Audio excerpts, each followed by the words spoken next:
شہادت ہمارے ہاں بیان ہوتی ہے اس انداز میں کہ لگتا ہے کہ کسی مظلوم بندے کو کسی نے پکڑا ہوا تھا تو وہ سارے اسے مار رہے تھے اور وہ منتیں کر رہا تھا کہ مجھے نہ مارو. اتنی ہائے ہائے کی جاتی ہے کہ محسوس ہوتا ہے کہ امام علی مقام بڑے پریشان تھے کہ کسی طریقے سے، اور ان کا خاندان بڑا تکلیف میں تھا کہ جلدی کہیں کربلا سے نکل جائیں. حالانکہ اس دھرتی پہ، اس کائنات پہ صبر، شجاعت، استقامت اور حوصلہ جس سے کائنات سیکھے گی وہ صرف امام حسین ہی ہے. اتنے بڑے صابر آدمی کے بارے میں اس طرح کا رویہ اختیار کرنا کہ وہ تو گویا اس طرح کر رہے تھے کہ بس کسی طریقے سے میری تو یہ امام حسین کی مظلومیت سنا کے لوگوں کو اس طرح کا کر دیا جاتا ہے. یہ انداز بتایا جاتا ہے کہ شاید واقعہ کربلا رونے دھونے کا نام ہے، حالانکہ بات یہ نہیں ہے. یزید کی لشکر جو امام حسین کے مقابلے میں آیا، امام حسین کے لشکر کی تعداد 72 تھی تو یزید نے 22,000. مجھے بتائیے 72 کا 22,000 سے کو مقابلہ ہوتا ہے؟ عمر بن سعد نے پھر عبید اللہ ابن زیاد کو لکھا کہ 22,000 بندے تھوڑے ہیں، کچھ بندے زیادہ بھیج. تو عمر بن سعد کو عبید اللہ ابن زیاد کہنے لگے کہ تو پاگل تو نہیں ہو گیا، 72 کے لشکر کا 22,000 بھیجا، اور کتنا بھیجوں؟ تو اس نے کہا تمہیں یہ نہیں پتا یہ لوگ کون ہیں؟ یہ مولا علی شیر خدا کی اولاد ہے. ان میں ایک ایک شخص ایسا ہے جو 1,000 کے مقابلے میں لڑنا جانتا ہے. تو یہاں کمزوری دکھائی جاتی ہے. ہمارے بچے سمجھنے لگے ہیں کہ یہ شاید کوئی ایسی داستان ہے، اور اس طرح کا ماحول ٹی وی پہ میں دیکھ رہا تھا، اس طرح کا ماحول بنایا جاتا ہے جیسے کوئی خوف ہے. یعنی واقعہ کربلا کوئی ایسا واقعہ جسے دیکھ کے خوف طاری ہو جائے، بچے راتوں کو ڈریں. وہ اکیلے درخت دکھائے جا رہے ہیں اور تیر دکھائے جا رہے ہیں. او یار، کیا قوم کی تربیت کر رہے ہیں؟ واقعہ کربلا حوصلے کا نام ہے، دلیری کا نام ہے. سنیں بات اصل میں کیا تھی، بڑے ٹھنڈے دماغ سے میری بات کو سمجھیے گا. حضرت مولا علی شیر خدا کے بعد مسلمانوں کے متفقہ امیر بنے تھے حضرت امیر معاویہ. انہیں امیر کس نے بنایا تھا؟ امام حسن نے، حضرت علی کے بڑے صاحبزادے. حضرت امام حسن نے ان سے صلح کی، انہیں خلافت دی، اور صحیح بخاری میں نبی پاک نے فرمایا تھا میرا بیٹا حسن سردار ہے، جب مسلمانوں کی جماعتوں میں لہو بہ جائے گا تو حسن ان کی صلح کرا دے گا. وہ صلح امام حسن نے کرائی، جناب امیر معاویہ امیر بن گئے. حضرت امیر معاویہ رضی اللہ تعالیٰ عنہ بڑا پیار کرتے تھے نبی پاک سے، بڑا احترام کرتے تھے حضور کے خاندان کا. ان کی جو اجتہادی خطائیں ہیں وہ اپنی جگہ پہ موجود ہیں.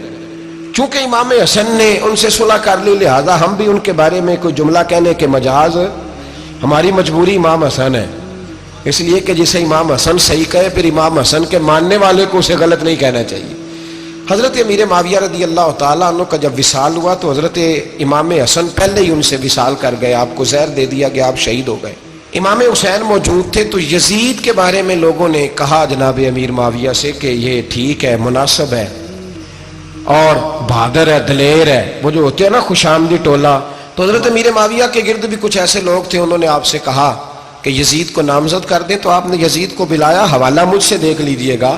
بلا کے فرمایا کہ 3 بندوں کے سامنے اپنی خلافت پیش کرنا، اگر وہ تجھے مان جائیں تو امیر بن جانا، نہ مانے تو چپ کر کے گھر بیٹھ جانا. وہ 3 بندے کون ہیں؟ جناب عبداللہ ابن عباس، حضرت عبداللہ بن زبیر اور امام حسین رضی اللہ تعالیٰ عنہ. یہ وصیت فرمائی جناب امیر معاویہ. حضرت امام حسین کی وہ شخصیت تھی کہ مشکات میں حدیث ہے، نبی پاک صلی اللہ تعالیٰ علیہ وسلم کی چچی جناب ام فضل صبح صبح گھبرائی حضور کی بارگاہ میں آئیں، عرض کی یا رسول اللہ صلی اللہ علیہ وسلم آج میں نے عجیب خواب دیکھا ہے، میں ڈر گئی ہوں. حضور نے فرمایا چچی کیا دیکھا؟ عرض کی حضور میں نے دیکھا ہے کہ آپ کے وجود کا گوشت کا ایک ٹکڑا کٹ کے میری جھولی میں آ گیا ہے.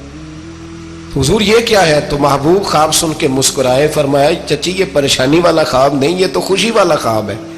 اللہ فاطمہ کو بیٹا عطا کرے گا اور وہ تیری گود میں کھیلا کرے گا. چونکہ وہ میرے وجود کا ٹکڑا ہوگا لہذا خواب تجھے یہ آئی ہے. تو امام حسین پیدا ہوئے، امام حسن کی عمر ابھی 11 مہینے تھی. تو نبی پاک نے امام حسین کو جناب ام فضل اپنی چچی کی گود میں دے دیا کہ فاطمہ کے لیے دونوں بچے سنبھالنا مشکل ہوگا. وہ خواب اس طرح پوری ہوئی. امام حسین سے حضور نے بڑا پیار کیا، بڑی محبت فرمائی نبی پاک سے. کچھ حدیثیں میں نے جمعے میں عرض کی تھیں. حضرت ابو ہریرہ رضی اللہ تعالیٰ عنہ کہتے ہیں یہ واحد بچہ تھا حضور کے گھرانے کا کہ میں نے دیکھا کہ نبی پاک صلی اللہ علیہ وسلم بیٹھے تھے تو یہ حضور سے کہہ رہے ہیں، نبی پاک سے، کہ نانا جی اٹھ کے کھڑے ہو. کہتے ہیں حضور کھڑے ہو گئے تو کہنے لگے میں نے آپ کے برابر جانا ہے. بچے جو مرضی ضد کر لیتے ہیں نا. قد چھوٹا تھا, عمر 7.5 سال تھی. کہنے لگے نانا میں نے برابر جانا ہے. تو نبی پاک صلی اللہ علیہ وسلم نے ہاتھ پکڑ لیے, فرمایا چل پھر ہو جا برابر. تو حضرت ابو ہریرہ کہتے ہیں انہوں نے حضور نے ہاتھ پکڑے, اوپر کھینچا تو امام حسین نے پہلے اپنے پیر حضور کے گھٹنوں پہ رکھے, پھر نبی پاک کے سینے پہ رکھے, اور جب ان کا قد سر تھوڑا سا حضور سے اونچا ہو گیا تو محبوب فرمانے لگے چل بس کر, تو نے تو کہا تھا آپ کے برابر ہونا ہے, تو اوپر نکل گیا ہے, چل بس کر. فرماتے پھر امام حسین نے زبان باہر نکالی تو محبوب ان کی زبان چوسنے لگے, پھر ساتھ لٹا لیا اور انہیں سونگھنے لگے. تو میں نے عرض کی حضور آپ حسین کو سونگھتے کیوں ہیں؟ تو فرمایا ابو ہریرہ مجھے حسین کے وجود سے جنت کی خوشبو آتی ہے, مجھے حسین کے وجود سے جنت کی. ایک دن حضور گزر رہے تھے, اصل اس طرح تھا کہ یہ نبی پاک کا حجرہ تھا. جن لوگوں کو اللہ نے مدینے کی زیارت کرائی ہے وہ جان سکتے ہیں نبی پاک کا حجرہ تھا. تو حضور کے حجرے کی اس جانب یعنی مسجد کی جو بالکل سیدھ ہے اس کی بیک میں سیدہ فاطمہ رہتی تھی. تو حضور اکثر نہ نماز کے لیے جب نکلتے تو حضرت فاطمہ کے حجرے کے پاس سے ہو کر دوبارہ محراب میں جاتے. محبوب حجرے کے پاس سے گزرے تو امام حسین رو رہے تھے, تو حضرت فاطمہ نے کسی بات میں جھڑک دیا تو امام حسین رونے لگے. تو نبی پاک نماز کے لیے گئے تو واپس لوٹ آئے, اور واپس تشریف لا کے کہا فاطمہ حسین کو کیا ہوا؟ عرض کی یا رسول اللہ تنگ کر رہے تھے میں نے ڈانٹ دیا ہے. کیا خوبصورت جملے ہیں حدیث پاک میں. سرکار نے فرمایا فاطمہ اس کو حسین کو نہ رونے نہ دیا کر, یہ جب روتا ہے نا تو میرے دل کو تکلیف ہوتی ہے. تو بی بی صاحبہ کہتی ہیں یہ حکم آیا نبی پاک کا میرے نام, پھر میں نے ڈانٹنا چھوڑ دیا. یہ ان کے فضائل تھے کم, ان کی تربیت خود نبی پاک نے فرمائی, خود ڈیوٹی. میں کسی منطق کا میں اب تو اللہ تعالیٰ معاف کرے, پہلے ہم لوگوں کو کہتے تھے فلانی مجلس میں نہ جانا فلانی, اب تو مصیبت بن گئی ہے, جانے کی ضرورت نہیں, ہر شے موبائل میں آ گئی. مجھے بھیجتے ہیں کہتے ہیں حضرت صاحب یہ ذرا سننا, یہ ذرا سننا.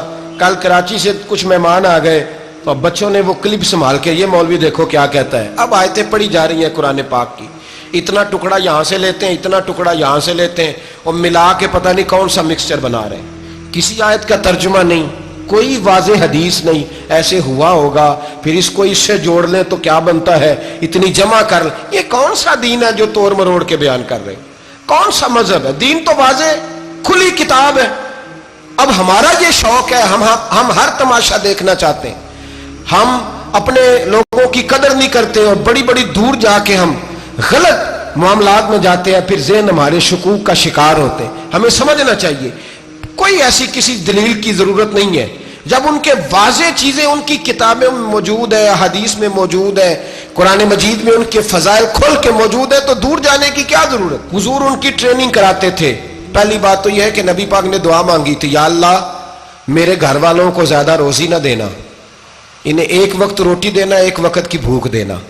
یہ جو 10 دن کربلا میں انہیں ٹینشن نہیں نہ ہوئی, انہیں عادت تھی فاقہ کرنے کی, انہیں 3 دن وصلی روزے رکھنے کی عادت تھی. پہلی بات. دوسرا یہ کہ جہاد کی تربیت حضور خود کراتے تھے. حضرت فاطمہ زہرا کہتی میں پردے کے پیچھے دیکھ رہی تھی, نبی پاک نے امام حسن اور حسین سے فرمایا چلو میرے سامنے کشتی لڑو.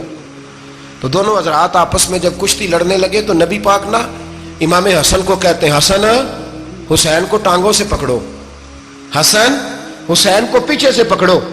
جب نبی پاک بار بار امام حسن کو بتا رہے تھے تو سیدہ پیچھے سے بول پڑی, کہنے لگی یا رسول اللہ آپ چھوٹے کو بتائے آپ بڑے کو بتا رہے. بڑا تو پہلے 11 مہینے بڑا ہے, تو آپ چھوٹے کو بتائے بڑے کو بتا رہے. تو فرمایا فاطمہ تو چپ کرنا, جو میں دیکھ رہا ہوں تو نہیں نہ دیکھ رہی, ایک کو میں بتا رہا ہوں دوسرے کو جبریل امین بتا رہے ہیں. تو یہ حضور نے اپنے سامنے ان کی تربیت کی, ٹریننگ. ہوا یہ کہ یزید جب امیر بنا نا, 2-3 چیزیں ہوتی ہیں جب کسی بندے کو قابو کرنا ہوتا ہے, 2-3-4-5 چیزیں ایسی ہوتی ہیں جس سے بندہ قابو آتا ہے. تو اس نے بھی فوری طور پہ یزید نے دیکھا میرے لیے مسئلہ کیا بن سکتا ہے. ولید بن عتبہ اس وقت مدینے کا گورنر تھا. یزید نے اس کو خط لکھا کہ امیر عرب کا رواج آج بھی ہے کہ جب تک نئے خلیفہ کی بیعت نہیں ہو جاتی پرانے کے انتقال کی خبر ہی نہیں دیتے, اس کو رکھے رکھتے ہیں. یہ ان کا طریقہ ہے. وہ کہتے ہیں کہ ولی عہد اچھی طرح قبضہ کر لے پھر بتائیں گے. حضرت امیر معاویہ کا وصال ہو گیا, بتایا نہیں. یزید نے اب کیا کیا, کیونکہ بڑا چلاک آدمی تھا, بڑا شاطر تھا, بڑا تیز تھا, اس نے ولید کو خط لکھا کہنے لگا کہ فوری طور پہ عبداللہ ابن عباس کو بلاؤ اور اسے کہو میری بیعت کریں. یہ جو بیعت ہوتی تھی نا، یہ بھی سن لے کیا ہوتی تھی. یہ بیعت حلف ہوتا تھا کہ میں اللہ رسول کے نام پہ حلف دیتا ہوں کہ میں یزید کی اطاعت کروں گا، میں اس کے خلاف کوئی بغاوت نہیں کروں گا. کوئی یہ بیعت لوگ سمجھتے ہیں کہ بس ہاتھ پکڑنے کا نام بیعت تھا. اس بیعت کا متبادل جمہوری ملکوں کے اندر ووٹ آیا ہے. تو کہا بیعت کرے. حضرت عبداللہ ابن عباس کو بھی بلاؤ، عبداللہ بن زبیر کو بھی بلاؤ، امام حسین کو بھی بلاؤ. امام حسین آدھی رات کے وقت بیٹھے تھے مسجد نبوی میں، چونکہ پانچوں نمازوں کی آپ امامت کرتے. امام حسین نماز پڑھا کے عشاء کی بیٹھے تھے. جناب عبداللہ بن زبیر، عبداللہ بن زبیر کون تھے؟ یہ نبی پاک صلی اللہ علیہ وسلم کی پھوپھی پوتے تھے اور جناب صدیق اکبر کے نواسے تھے حضرت عبداللہ بن زبیر. اور جناب زبیر بن عوام عشرہ مبشرہ صحابی ہیں، ان کے بیٹے تھے. بہت زیرک آدمی تھے. یہ بھی امام حسین کے پاس بیٹھے تھے. عبداللہ ابن عباس بھی تھے جو حضور کے چچا کے بیٹے ہیں، اس امت کے پہلے مفسر ہیں قرآن پاک. یہ لوگ بیٹھے تھے. تو ولید نے ایک بندہ بھیجا، اس نے آ کے کہا جناب آپ کو گورنر صاحب نے بلایا ہے. تو عبداللہ بن زبیر کہنے لگے حسین اس وقت بلانے کی بات سمجھ میں نہیں آئی. تو امام حسین بڑے بصیرت والے تھے، اللہ نے بصیرت دی تھی. کہنے لگے عبداللہ آپ کو سمجھ نہیں آئی، مجھے سمجھ آ گئی ہے، امیر معاویہ وصال کر گئے اور یہ ہمیں جو بلایا گیا ہے نا، یہ یزید کی بیعت کے لیے بلایا گیا ہے. تو کہا پھر آپ آدھی رات کو نہ جائیں، آپ کے لیے خطرہ ہوگا. تو امام حسین فرمانے لگے خطرہ حسین کو نہیں ہوتا. نہیں کہا پھر بھی آپ مہربانی کریں ذرا احتیاط سے جائیں.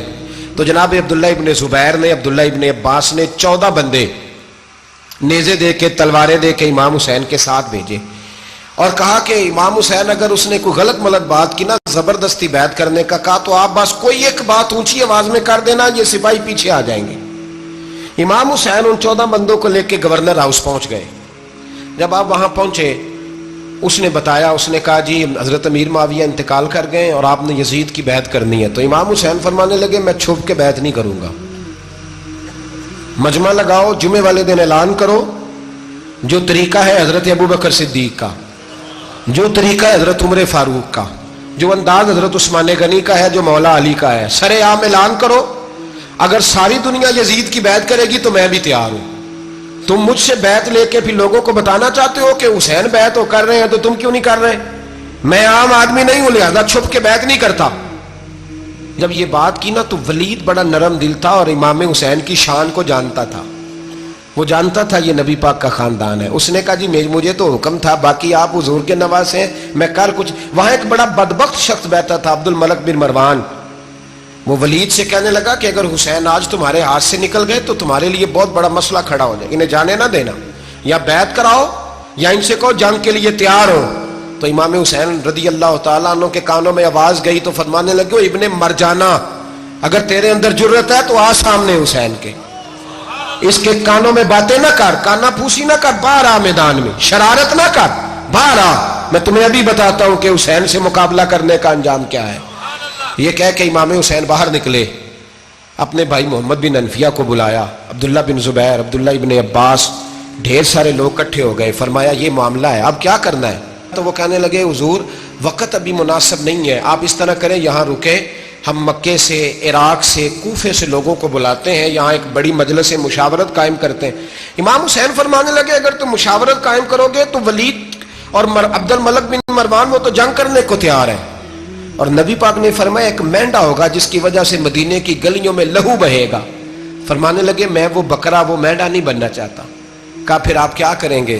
تو امام حسین رو پڑے، فرمانے لگے میں مدینہ چھوڑ جاؤں گا لیکن مدینے کی حرمت پامال نہیں ہونے دوں گا. امام علی مقام آدھی رات کے وقت نکلے. سیدہ فاطمہ کا دروازہ ایک اس دن تھا جس دن حضرت مولا علی کوفے چلے گئے اور دوبارہ آج تالا لگا جب امام حسین نکلے. آپ جنت البقیع کے پیچھے کھڑے ہو کے حضور کا روضہ دیکھنے لگے.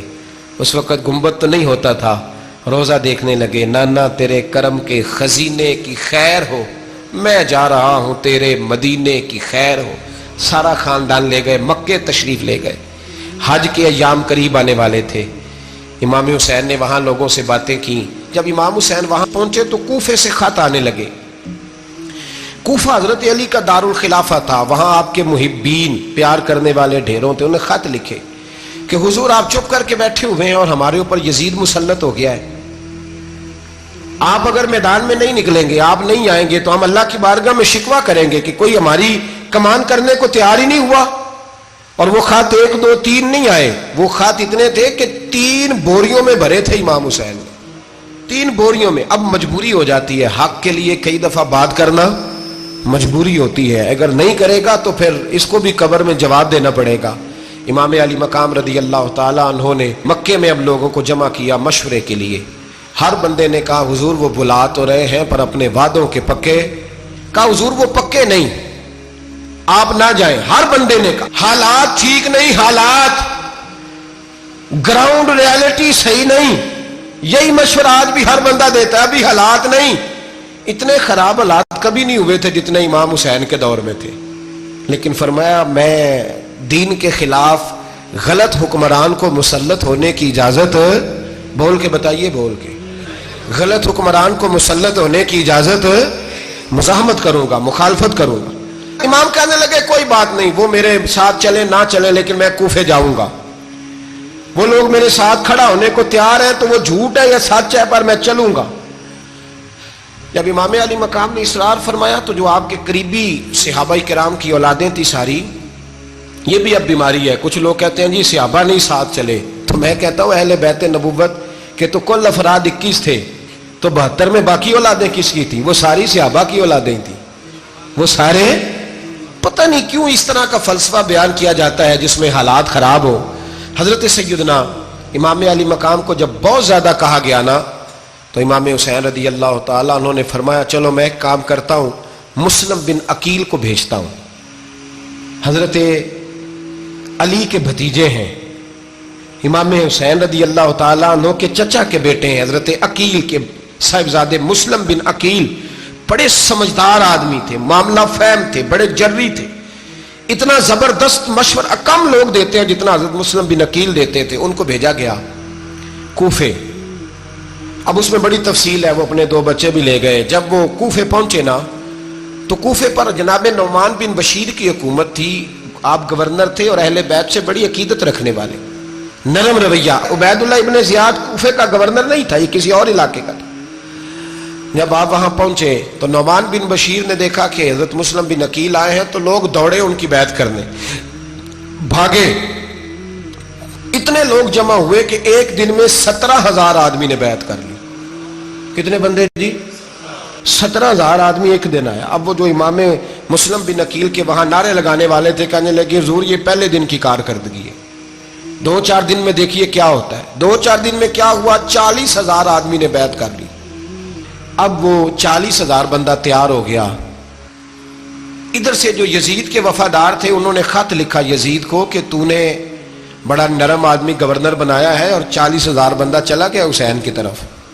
اگر ایک دن مسلم بن عقیل اور رہے تو جو تمہارا گورنر بیٹھے ہیں نا جناب نعمان بن بشیر, ان کو گورنر ہاؤس سے نکال کے مسلم بن عقیل قبضہ کر لیں گے. تو چپ کر کے بیٹھا ہے. یزید بڑا تیز تھا, اس نے ایک آدمی گھوڑے پہ دوڑایا. عبید اللہ ابن زیاد ایک اور علاقے کا گورنر تھا پر بڑا ظالم سا بدماش تھا, بڑا سخت گیر آدمی تھا. اس کو کہا کہ تو پہلے ایک صوبے کا گورنر ہے, جا تجھے دوسرا صوبہ بھی دیا. اس طرح کار فوری طور پہ کوفے پہنچ اور جا کے مسلم بن عقیل کو گرفتار کر, جو آدمی ان کا ساتھ پھر بھی دے اسے قتل کر دے. اس نے کیا کیا, وہ آدھی رات کو آیا, منہ چھپایا, جبہ پہنا, لوگ سمجھے امام حسین آ گئے. بہت سارے لوگوں نے اس کے نعرے بھی لگائے. وہ چپکے سے داخل ہوا اندر, اور چپکے سے داخل ہو کے اس نے سب سے پہلا کام یہ کیا کہ نعمان بن بشیر رضی اللہ عنہ کو معزول کیا, کوفے کے گورنر ہاؤس پہ قبضہ کیا. پھر اس نے اسی وقت سوئے ہوئے سرکردہ لوگ, جس طرح ایک گاؤں کا چودھری دوسرے کا محلے میں قبیلوں کے جو لوگ تھے چودھریوں کو بلایا, کچھ کو سزائیں دیں, کچھ کو سخت کہا, کچھ کو ان کے عیب گنوائے کہ وہ تمہارا فلانا مسئلہ پھر خراب کر دوں گا, بلیک میل کیا. صبح ہونے تک حالات اگر تم نے میرے قابو میں نہ کیے تو یاد رکھنا بڑا مشکل ہوتا ہے حق پہ کھڑا ہونا. بڑی چیزیں لوگوں کو یاد آتی ہیں, اللہ جانتا ہے. پہلے کچھ ہوتا ہے, بعد میں معاملہ کچھ ہوتا ہے. حضرت مسلم بن عقیل کے ساتھ جس دن عبید اللہ ابن زیاد آیا 40,000 کا لشکر تھا. اگلے دن صبح ہوئی, اگلے دن تو یہ حال ہو گیا کہ آپ جب کوفے کی جامع مسجد میں زور کی نماز کے لیے گئے تو 5-7 ہزار آدمی نماز پڑھنے آیا. اور جب مغرب کا وقت آیا تو لوگوں نے چند ہزار لوگ رہ گئے, نماز کی نیت باندھی. توجہ کرنا میری بات پہ, ایک مسئلہ بھی سمجھ میں آئے گا. لوگوں نے نماز کی نیت باندھی تو حضرت مسلم بن عقیل امامت کر رہے ہیں, ہاتھ باندھے ہوئے ہیں. تو بہت سارے لوگوں نے پیچھے ہاتھ چھوڑ دیے. ایک بندے نے دوسرے سے پوچھا وہ ہاتھ کیوں نہیں باندھتے؟ کہنے لگے اگر عبید اللہ ابن زیاد کے کسی بندے نے دیکھ لیا نا تو ہم اسے کہیں گے ہم تو نماز پڑھ ہی نہیں رہے تھے, ویسے ہی کھڑے تھے, ہاتھ ہی نہیں باندھے سرے سے. جب نماز کی امامت باندھی تو 10-11 صفیں تھیں. جب مسلم بن عقیل رضی اللہ تعالیٰ عنہ نے سلام پھیرا تو پیچھے بندہ ہی کوئی نہیں تھا. حضرت مسلم بن عقیل کو گرفتار کیا گیا. عرب کا رواج تھا دشمن کو سخت سزا دیں تاکہ باعث عبرت بنے. بہت اونچا مینار تھا کوفے کا, گورنر ہاؤس کا, اوپر لے جا کے جناب مسلم بن عقیل کو زمین پہ گرایا گیا. اور جب وہ شہید ہو گئے تو شہید ہونے سے ایک رات پہلے وہ خط لکھ چکے تھے امام حسین کو کہ آپ آ جائیں, حالات بڑے اچھے ہیں. خط ملا تو امام حسین مکے سے کوفے کی جانب چل پڑے. امام علی مقام رضی اللہ تعالیٰ عنہ جب چل پڑے تشریف لا رہے تھے تو رستے میں فرزق شاعر ملا, بڑا محب اہل بیت تھا. رستے میں ملاقات ہوئی, اللہ اکبر. حضرت مسلم بن عقیل جب گرایا شہید ہو گئے تو پھر اس نے اس طرح کیا کہ آپ کی لاش کو لٹکا دیا چوک میں. لوگ دیکھتے تھے تو عورتیں بچوں کہتی تھی تو نے باہر نہیں نکلنا, ہم نے نہیں امام حسین کے ساتھ چلنا, بس بڑا خوف ہے, کوئی بندہ نہ باہر نکلے, کوئی نہیں ضرورت, ہمیں حالات بہتر ہوگی تو دیکھی جائے گی. آج کتنے لوگ ہیں, کتنی دیگیں پکی, کتنی نیازیں بٹی, کیا کچھ ہوا. آپ ناراض نہ ہونا, میں آپ میں سے ہوں, آپ مجھ سے ہیں, یہ بات آپ کی نہیں میری سب کی ہے. آج بھی اگر امام حسین کے نام پہ جان دینے کی باری آئے گی تو دیگیں رہ جائیں گی. ناراض تو نہیں ہو گئے آپ لوگ؟ فٹافٹ مائیں کہیں گی باہر دی جانا, بالکل پتر سانو کی لگے, سارا دن کوئی ہمارے لیے. وہ پیر صاحب تو کرتے رہتے ہیں باتیں, ان کا تو کام ہے, خبردار ہم نے نہیں جانا. دیگیں دینے کو سارے تیار ہیں, جانے دینے کو تیار ہونا. ناراض ہو گئے آپ لوگ؟ چلو کوئی نہیں, ہو جاؤ, خیر صلی اللہ ہے, بات تو ٹھیک کر رہا ہوں نا. حضرت امام حسین رضی اللہ تعالیٰ عنہ نے فرزق شاعر رستے میں ملا تو امام حسین کو کہنے لگا کہاں جا رہے ہیں؟ فرمایا میں کوفے جا رہا ہوں. کہنے لگا حضور نہ جائیے گا, لوگوں کے دل آپ کے ساتھ ہیں, تلواریں آپ کے ساتھ نہیں. سیدنا امام حسین رضی اللہ تعالیٰ عنہ کو آ کے کہا حضور وہ سارے کوفے والے مانتے ہیں کہ بات حسین کی ٹھیک ہے لیکن آپ کی سپورٹ نہیں کریں گے. اور اگلی بات فرزق نے یہ کی کہ حضور میں حضرت مسلم بن عقیل کی لاش کو لٹکی ہوئی دیکھ کے آیا ہوں کوفے کے چوک میں. بڑا ہی خوبصورت فکرہ ہے امام حسین کا. فرمانے لگے میرا بھائی لٹکا ہوا تھا, کہیں کسی کے آگے جھکا تو نہیں تھا؟ لٹکا ہی تھا نا, کہیں جھکا تو نہیں کسی کے آگے؟ کہا حضور نہیں. تو آپ فرمانے لگے اگر مسلم بن عقیل لٹک گیا تو حسین بھی لٹک جائے گا, لیکن جھکے گا. حضرت امام حسین تشریف لائے, بچوں سمیت آئے. حر بن یزید ایک شخص تھا. حر بن یزید ایک مختصر سا لشکر لے کے اس نے امام حسین کو ایک جگہ پہ روکا, پھر دوسری جگہ پہ روکا, بالآخر تیسری جگہ پہ روکا. تو امام حسین نے فرمایا جگہ کون سی ہے؟ کہا حضور کرب و بلا. فرمایا بس یہی خیمے لگا دو, یہی. حضرت سیدہ زینب نے پوچھا امام حسین سے کہ سارے زمانے نے روکا ہے, ٹھیک ہے آپ حق پہ ہیں, یہ بھی سب نے کہا آپ حق پہ ہیں, پر روکا بھی سب نے, آپ روکے کیوں نہیں؟ تو ابن کثیر اور ابن اسیر لکھتے ہیں کہ امام حسین رو پڑے, کہنے لگے بہن میں رک جاتا پر میں نے رات کو نانا مصطفیٰ کو خواب میں دیکھا ہے. تو حضور نے فرمایا حسین اگر آج یہ رواج پڑ گیا نا یزید جیسے لوگوں کا تو قیامت تک پڑا رہے گا. پھر لوگ کہیں گے کوئی نکلا نہیں تھا تو ہمیں بھی نکلنا. پھر لوگ ظالموں کے سامنے گردنیں جھکانے کے عادی ہو جائیں. میں کہتا رہتا ہوں, کہہ رہا ہوں, کربلا کی جنگ کفر اسلام کی جنگ نہیں, کفر اسلام کی جنگ نہیں کربلا کی. کیونکہ یزید تو بڑا پکا نمازی تھا, خطبہ دیتا تھا وہ تو. جب امام حسین رضی اللہ تعالیٰ عنہ نے کربلا کے میدان میں جمعے کا دن تھا تو یزید کے سامنے کو بات کرنی شروع کی, عمر بن سعد کے سامنے. تو عمر بن سعد کہنے لگا حسین زیادہ باتیں نہ کر, ہمارا جمعہ لیٹ ہو رہا ہے, جنگ کے لیے تیار ہو, فٹافٹ آ. اہل بیت نبوت کو قتل کریں گے اور قتل کے بعد پھر نماز پڑھیں گے اور پھر کہیں گے اللہم صلی علی محمد وعلی آل محمد, اسی نماز میں پھر درود بھی پڑھیں گے. یہ کیسا مرتبہ ہے, کیسا انداز ہے, دوستی قاتل سے بھی مقتول سے یارانہ بھی. امام حسین نے حر بن یزید امام حسین سے کہنے لگا مجھے حکم ہے آپ کو روکنے کا, آپ آگے نہیں جا سکتے. امام صاحب نے فرمایا وجہ زمین اللہ کی ہے. اس نے کہا آپ بیعت نہیں کر رہے, یزید کی حالات آپ کے حق میں درست نہیں ہیں, آپ نہیں جائیں گے. امام روک گئے. ظہر کی نماز کا وقت ہوا تو حضرت علی اکبر امام حسین کے بڑے صاحبزادے, انہوں نے اذان ظہر پڑھی تو حور بن یزید کے لشکر نے امام حسین کے پیچھے نماز ادا کی. کہا بھئی تم مقابلے میں آئے ہو, نماز پیچھے پڑھتے ہو؟ کہا حضور مقابلہ تو تلواروں سے کر رہے ہیں, پر ہمارا دل تو مانتا ہے نا کہ مصطفیٰ کا نواسہ بڑی شان والا ہے. حور بن یزید نے 3 نمازیں لشکر سمیت امام حسین کے پیچھے پڑھی ہیں, 3 نمازیں, ظہر اثر اور مغرب. پھر امام حسین کے سامنے شرائط پیش کی کہ آپ کو یہاں گھیر لیا گیا ہے, یہاں آپ بیعت کریں گے, یہاں آپ جنگ کریں گے, 2 ہی باتیں. امام حسین نے فرمایا نہیں بھائی بیعت تو میں نہیں کرتا, اس کے علاوہ تم جو کہتے ہو میں کرنے کو تیار ہوں. اس نے خط لکھا, عبید اللہ ابن زیاد کو ایک بندہ دوڑایا پیچھے کوفے, چند میل پہ کوفہ تھا. کہا وہ نہیں مان رہے, کیا کرنا ہے؟ تو حسین ابن علی ہے, میں زیادہ دیر انہیں روک بھی نہیں سکتا. انہوں نے پیغام دیا حور بن یزید کو کہ کرنا کچھ بھی نہیں, ان کا پانی بند کر دو, بلیک میل کرو, کھانا پانی نہیں ملے گا, چھوٹے چھوٹے بچے ہیں, خود ہی مان جائیں گے. حضرت امام علی مقام کے بارے میں حور کے پاس جب یہ پیغام آیا تو حور کہنے لگا میری طبیعت نہیں مانتی حسین پر پانی بند کروں, دل نہیں مانتا. جب یہ لفظ کہے نا دوبارہ تو پھر عبید اللہ ابن زیاد نے عمر بن سعد کو 10,000 آدمی دے کے بھیجا. کہا حور بن یزید لچک دکھا رہا ہے حسین کے حق میں. ایک رے کا علاقہ تھا, بڑی وہاں فصل ہوتی تھی, لوگ کوشش کرتے تھے وہاں کا گورنر بننے کی, کوشش کرتے تھے. تو عبید اللہ ابن زیاد کہنے لگا تمہیں رے کی گورنری ملے گی, سب سے سرسبز و شاداب علاقہ, تمہیں وہاں کا گورنر بنایا جائے گا اگر حسین کے خلاف لڑو گے. یہ اتنی زبردست ہوتی ہیں گورنریاں کہ گورنریوں کے لیے لوگ نسل رسول کے خلاف بھی نکل آتے ہیں. یہ اتنی تگڑی ہوتی ہیں, اتنی جلدی وفاداریاں بدلتی ہیں. وقت اتنا نہیں کہ میں مزید تفصیل میں جاؤں. امام حسین کو روک لیا گیا, عمر بن سعد نے روک لیا. 1 محرم کو امام آئے, 7 محرم تا روکا گیا, 7 محرم کو پانی بند کر دیا. جانور پانی پیتے تھے, گھوڑے پیتے تھے, کتے پیتے تھے, لیکن مصطفیٰ کے گھرانے کو پانی پینے کی اجازت. 3 دن تک پانی بند رہا. 9 محرم کو عمر بن سعد نے اور لوگ بلائے. شمر ایک بڑا سخت آدمی تھا, سنگ دل بدبخت, جس نے حضرت علی اصغر کے گلے پر تیر مارا تھا, وہ اور لشکر لے کے آیا. رات کو کہنے لگا امام حسین رضی اللہ تعالیٰ عنہ سے کہ بس بڑا ہو گیا, یہ 9-10 محرم کی درمیانی رات, یہاں آپ جنگ کریں گے یا آپ بیعت کریں گے, 2 ہی باتیں.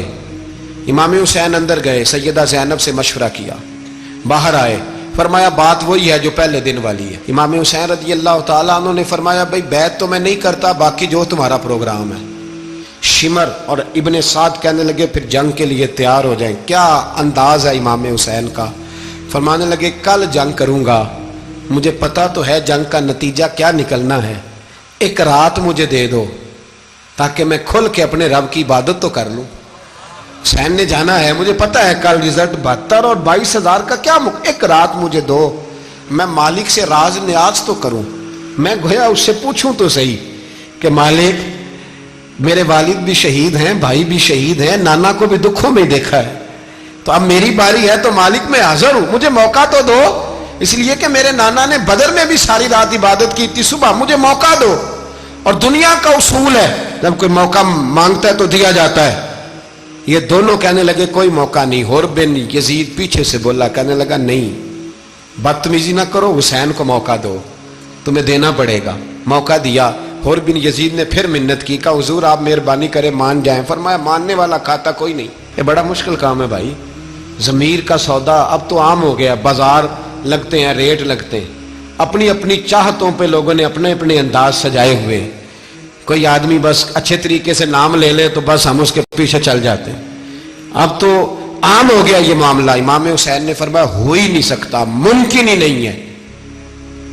ساری رات عبادت میں گزری, ریاضت میں گزری. تہجد کا وقت ہوا تو گھر والوں کو بلایا, فرمایا دیکھنا تمہاری سی کی آواز نہ باہر آئے, خبردار سی کی آواز نہ آئے. اور امام زین العابدین سے فرمایا تو بیمار ہے, تو جہاد نہیں کرے گا, لیکن خیال رکھنا پیچھے. اور بڑی قیمتی بات بتا رہا ہوں, ہماری بیویاں کسی کے گھر میت ہو جائے تو 4 دن بخار نہیں اترتا, امام علی مقام نے سیدہ زینب سے فرمایا تو بڑی ہے، میری بہن ہے، پیچھے سارے بچے ہیں، جوان ہیں، ان کے حوصلے تیری ذمہ داری ہیں۔ صبح جنگ کا طبل بجنے لگا، فجر کی نماز پڑھی، سورج چڑھا، 10 محرم کا دن، جمعے کا وقت، جناب سیدنا امام حسین رضی اللہ تعالیٰ عنہ نے ریت پر سجدے کیے، لمبے سجدے، لمبی نماز، سورۃ الشمس کی آیات دوسری رکعت میں پڑھی تو سارا کربلا گونجنے لگا۔ کیا انداز تکلم تھا امام علی مقام کا۔ نماز مکمل ہوئی تو حور بن یزید، عمر بن سعد اور شیمر سے کہنے لگے واقعی حسین سے لڑو گے؟ پتہ نہیں کون ہے۔ قل لا اسألکم علیہ اجرا، تم نے نہیں پڑھا؟ الا المودۃ فی القربى، تمہاری آنکھیں بند ہیں۔ الحسن والحسین سید الشباب اہل جنہ، تمہیں نہیں پتا؟ کہنے لگا چپ کر، حکومت نظر آ رہی ہے۔ اور بن یزید کہنے لگے پھر میرا بھی فیصلہ سنو، مجھے حکومت نہیں چاہیے، مجھے جنت چاہیے۔ حکومت نہیں چاہیے۔ امام حسین کی پہلی فتح دیکھیں، اور بن یزید ایڑی لگا کے نا یزید کے لشکر سے نکل کے امام حسین کے لشکر میں شامل ہو گیا، اور پہلا شخص جس نے امام حسین کو روکا، امام حسین کے نام پر پہلا سر بھی اسی شخص نے کٹایا ہے۔ لیکن یزید کی قبر پہ لعنت بھی کوئی نہیں برساتا، اس کا محل تھا بہت بڑا، لیکن جب لوگ کربلا میں امام حسین کو سلام کرنے جاتے ہیں تو قدموں میں حور بن یزید کا مزار بھی بنا ہوا، اس کو بھی سلامی دی جاتی ہے۔ اور اب ہم اکیلا حور بن یزید نہیں کہتے، ہم کہتے ہیں حور بن یزید رضی اللہ تعالی۔ اب ہم اتنی تعظیم کرتے ہیں اس حور کی۔ جناب امام حسین کو میدان میں کھڑا کیا گیا، جہاد کا طبل بجا، پہلے خدام آئے، اور سن لو آج وہ پتہ نہیں بازاری سے لوگ چڑھ گئے اسٹیجوں پہ، بازاری سے، نہ چہرے پہ داڑھی ہے نہ سر پہ کوئی کپڑا ہے، بازاری لوگ ہیں، بھاگ رہے ہیں، بازو چڑھائے ہوئے ہیں، بٹن کھولے ہوئے ہیں، تماشا بنا دیا۔ سننے والوں کا بھی اللہ ہی حافظ ہے، وہ اسٹیج پہ یہ اہل بیت کی شان بیان کرتا ہے، بھاگ کے ادھر جاتا ہے، یہ کوئی طریقہ ہے؟ سننے والوں کا بھی عجیب انداز ہے، ہر بندے کو سننے بیٹھ جاتے ہیں۔ دین مہذب ہے، تہذیب والا ہے، دلائل رکھتا ہے، دین وقار رکھتا ہے، ایسے لوگ اب دین بیان کریں گے؟ حضرت سیدنا امام حسین رضی اللہ تعالیٰ عنہ صبح جب جہاد کا وقت آیا، پتہ کون کون تھے کربلا میں؟ امام حسین کے ساتھ امام حسین کے 4 بھائی تھے کربلا میں۔ کتنے؟ بول کے بتائیں۔ حضرت علی کے 4 بیٹے، عباس بن علی، جن کو حضرت عباس کہا جاتا ہے نا، علمدار، یہ حضرت علی کی دوسری زوجہ میں سے۔ عباس بن علی بھی تھے اور ابو بکر بن علی بھی تھے، عمر بن علی بھی تھے، عثمان بن، یہ حضرت علی کے بچوں کے نام ہیں۔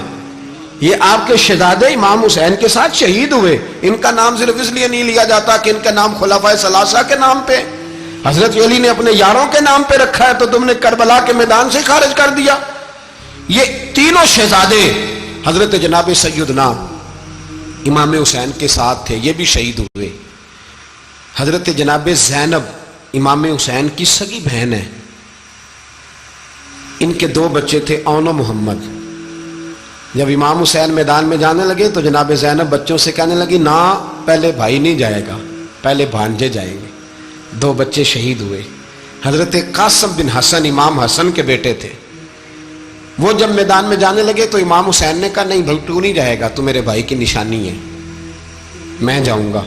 تو حضرت قاسم بن حسن نے ایک تعویذ کھول کے دیا کہ ابا جی میرے والد نے کہا تھا جب بڑی مشکل آ جائے تو تعویذ کھول کے دیکھنا، تو آج بڑی مشکل آئی ہے تو میں نے تعویذ کھولا ہے، تو یہ دیکھیں کیا لکھا ہے، یہ تو رکا ہے، تعویذ ہے ہی نہیں۔ جب کھول کے دیکھا تو اس پہ لکھا تھا قاسم اگر حسین پہ کوئی کڑا وقت آ جائے تو بیٹھ کے آگے آگے رہنا، اگر کڑا وقت میرے بھائی پہ کبھی آ جائے نا دیکھنا اس کے آگے آگے چلنا، اسے حسن کی کمی نہ محسوس ہو، پائیاں جہاں ساک نہیں کوئی جے وچ خار نہ ہوئے۔ سیدنا امام حسین پہلی دفعہ کربلا میں اس وقت روئے جب یہ رکا، آپ نے دیکھا تو فرمایا ٹھیک ہے، اگر حسن کی یہ وصیت ہے تو میں نے زندگی میں اگر ان کی ہر بات مانی ہے اب بھی مانوں گا، تمہیں اجازت ہے۔ جناب قاسم بن حسن 16 سال کا جوان جب میدان میں نکلے تو ہائے ہائے پتہ نہیں کہاں سے آ گئی ہے۔ امام قاسم بن حسن جب میدان میں نکلے تو تبری سے لے کر علامہ ابو الاسناد صاحب سب کو پڑھ کے تو دیکھو، 3 دن کی پیاس ہے، شدید آزمائش ہے، دکھ ہیں، تکلیفیں ہیں، پھر بھی پہلی دفعہ جب میدان میں گئے ہیں واپس آئے ہیں 19 لوگوں کو قتل کر کے واپس آئے۔ سناؤ قصہ خیبر کو، تمامی اپنے بچوں کو۔ علی کی داستان سن کے دلوں سے ڈر نکلتا ہے، علی کی داستان سن کے دلوں سے، یہ جو بچے ڈر رہے ہیں نا، وہ چمگادڑ آ گئی، کاکروچ آ گیا، یہ خوف نکل جائے گا اگر حضرت قاسم بن حسن کی بات سنیں گے۔ درجنوں لوگ آپ نے قتل کیے۔ ایک دفعہ آئے، کہا چاچا یزید کا لشکر تو بڑا بزدل ہے، اگر چند قطرے پانی میرے حلق سے گزرے تو میں سارے کاٹ کے لے آؤں گا آپ کے پاس، چند قطرے۔ لیکن تھوڑی دیر گزری، عمر بن سعد کہنے لگا اکیلے اکیلے جاؤ گے تو علی کا پوتا ہے، یہ سب کو مار دے گا، کٹھے جاؤ۔ چاروں جانب سے تیر برسے، ایک تیر لگا آ کے گردن کے پیچھے، بس جناب سیدنا قاسم بن حسن گھوڑے سے نیچے گرے تو جناب زینب حوصلہ کر کے آنسو سمیٹ کے کہنے لگی میں دیکھ رہی ہوں پردے کے پیچھے سے حسین میرے بھائی کا بیٹا گر گیا ہے، جا اسے اٹھا کے لا۔ حضرت امام حسین ان کو اٹھا کے لائے تو امام حسین نے سینے سے لگایا ہوا تھا تو ان کے پیر، ان کا قد لگتا تھا امام حسین سے زیادہ ہے، اٹھا کے لایا، لٹا دیا گیا۔ امام حسین کے اپنے بڑے بیٹے میدان میں نکلنے کو، علی اکبر نام ہے، جب جن لوگوں نے حضور کو نہیں دیکھا تھا وہ جب کہتے نا ہم نے نبی پاک کا دیدار نہیں کیا تو بتاؤ کس طرح کے تھے، تو بتایا جاتا تھا کہ جناب علی اکبر کا دیدار کرو، ہم شبیہ مصطفیٰ۔ اور جب وہ گلیوں میں نکلتے تھے تو عورتیں چھتوں پہ چڑھ جاتی۔ جناب علی اکبر رضی اللہ تعالیٰ عنہ تلوار لے کے میدان میں نکلے، جوان بیٹے دینے بڑے مشکل۔ او یارو رٹا کیا ہے یہ تو بتاؤ، کہ ظالم آدمی حکمران ہے یار، یہ رٹا ہے، ایک ظالم کا رستہ روکنا ہے، اس رٹے کے لیے ہم شبیہ مصطفیٰ۔ جناب سیدنا امام علی اکبر میدان میں نکلے، بڑے لوگ مارے، بڑے، پھر ایک تیر ان کے بھی گلے میں لگا، اور جب وہ گرے نا زمین پہ تو حضرت امام حسین دوڑ کے آئے، دوڑ کے، اور جب تشریف لائے تو ان کے گلے سے تیر کھینچا تو ایک جملہ لکھا ہے صاحب تبری نے، اس نے حد کر دی، کہنے لگے تیر کھینچا تو امام حسین کی آنکھوں میں آنسو آئے، کہنے لگے کاش جناب ابراہیم آج میرے سامنے ہوتے تو میں انہیں کہتا کہ آپ نے تو بیٹا ذبح کرتے وقت آنکھوں پہ پٹی باندھی تھی، دیکھو میں کھلی آنکھوں سے بچے ذبح کر رہا ہوں، کھلی آنکھوں، کاش جناب ابراہیم خلیل ہوتے تو انہیں کہتا۔ جناب علی اکبر بھی شہید ہوئے۔ حضرت علی اصغر کو تو اچانک اٹھایا تھا امام حسین، باہر نکلے تو گردن پہ تیر لگا تو 6 مہینے کا بچہ وہ بھی شہید ہوا، خون اچھالا آسمان کی طرف تو کہا مولا دیکھ لے میں نے 6 مہینے والا بھی نہیں بچایا، وہ بھی دے دیا ہے۔ پھر حضرت عباس کو بیٹیوں نے کہا کہ اب نہ، کچھ کہتے ہیں پہلے شہید ہوئے، کچھ نے لکھا بعد میں، کہ اب ہم سے پانی کے بغیر نہیں رہا جاتا، تو جناب عباس پانی کا مشکیزہ لے کے نکلے باہر، ایک ہاتھ کٹا، دوسرے پہ مشکیزہ وہ بھی کٹا، پھر پانی تو بھر لیا تھا لا نہ سکے، پھر گردن کٹی تو شہید ہوئے۔ بچوں کی بھی شہادت ہوئی، پر جب ان کا لاشا اٹھایا تو امام حسین کہنے لگے مولا اب نہ حسین کی کمر کمزور ہو گئی ہے، اب کمزور ہو، اور بھائی ایک میت ہو جائے تو 4-5 دن تو پوری آنکھیں نہیں کھلتی، کیسا جری خاندان ہے۔ تھوڑی دیر گزری تو امام علی مقام نے پٹکا باندھا، سر پہ دستار باندھی، مولا علی کی تلوار پکڑی، نبی پاک کا امامہ باندھا اور گھوڑے پہ سوار ہوئے تو کہنے لگے زینب گھر تیرے حوالے اور میں اللہ کے حوالے، گھر تیرے حوالے اور میں، اور پھر امام حسین نکلے، امام علی مقام نکلے۔ راوی کہتے ہیں کہ یہ جلوہ پہلے بھی بڑے سونے تھے پر آج جو رنگ دیکھا وہ کبھی نہیں دیکھا، کیا انداز تھا، جدھر جاتے نعرہ لگاتے تو حد ہو جاتی۔ اتنے لوگ امام حسین نے کاٹے، اتنے کاٹے، پھر واپس پلٹ کے آئے اور کہنے لگے زینب ذرا پردے کے پیچھے سے دیکھ تو صحیح میری بہن، ان بزدلوں کو جرت ہی نہیں ہو رہی حسین کے مقابلے میں آنے، ایک دوسرے کو دھکا دیتے، تو جا تو جا، پھر اکٹھے وار ہوئے۔ یہ کون ہے کٹا ہوا، لباس ہے پھٹا ہوا، یہ بال یقین حسین ہے، نبی کا نور عین ہے۔ پھر چاروں جانب سے تیر برسے تو امام علی مقام چونکہ نماز کا وقت ہو گیا تھا، اترے گھوڑے سے، خون بہ رہا تھا، گرم ترین ریت سے تیمم کیا، سر سجدے میں رکھا، اور جب